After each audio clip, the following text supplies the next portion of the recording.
বন্ধুগণ, আল্লাহ পাক বলেন ওয়ালাকাদ খালাকনাল ইনসানা মিন সুলালাতিন মিন তিন। লক্ষ্য করো, তুমি ছিলে মাটির নির্যাস থেকে তোমাকে তৈরি করা হয়েছে। শুধু মাটির নির্যাস থেকে তোমাকে কোনো মডেল ছাড়া, কোনো ধরনের আদর্শ ছাড়া, কোনো ধরনের নমুনা ছাড়া তোমাকে সৃষ্টি করা হলো। সুম্মা জাআলনাহু নুতফাতান ফি ক্বারারিম মাকিন। এরপরে মাতৃগর্ভের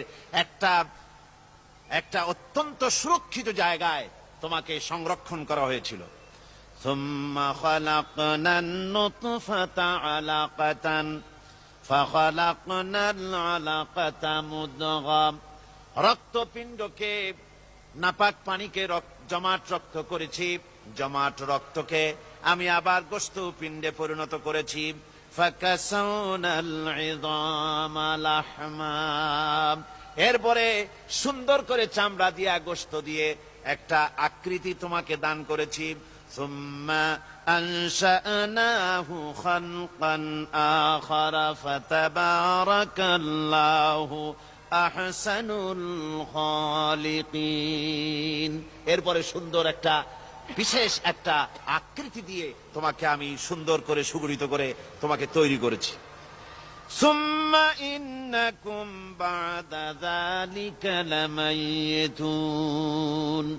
এরপরে আমি আল্লাহ রাব্বুল আলামিন তোমাকে মৃত্যু দেব, অবশ্যই তোমাকে মৃত্যুবরণ করতে হবে। সুম্মা ইন্নাকুম ইয়াউমাল কিয়ামাতি তুবআসুন। এরপরে কিয়ামতের দিন আসবে, ওই বিশেষ মুহূর্ত আসবে, সেই নির্দিষ্ট সময় আসবে, ওই কিয়ামতের মাঠে আল্লাহর দরবারে তোমাদের সকলকে উঠতে হবে, কোনো সন্দেহ তাতে নাই।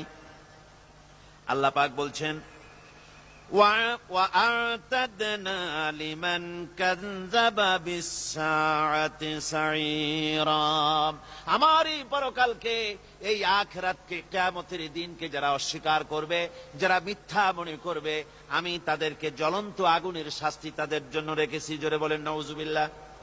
সেই কিয়ামত যে দিনটা আল্লাহ পাক মানুষের জন্য রেখেছেন, সেই কিয়ামতের অবস্থা বড়ই মারাত্মক। মানুষেরা তা জানে না। মানুষ যদি তা বুঝতে পারতো, জানতে পারতো, তাহলে মানুষেরা গুনাহের কাজ করতে পারতো না। আপনারা কি চিন্তা করেন, ওই যে কাফেরগুলি মক্কার জীবনে, রাসূল পাক সাল্লাল্লাহু আলাইহি ওয়াসাল্লামের মক্কি জিন্দেগিতে যে সমস্ত মানুষগুলি চুরি করত, ডাকাতি করত, জিনা করত, বদমাশি করত, মানুষ হত্যা করত, এই লোকগুলি ফিরে আসলো কিসের কারণে? তাদেরকে এই আখিরাতের কথা বলা হয়েছে, এই পরকালের কথা বলা হয়েছে।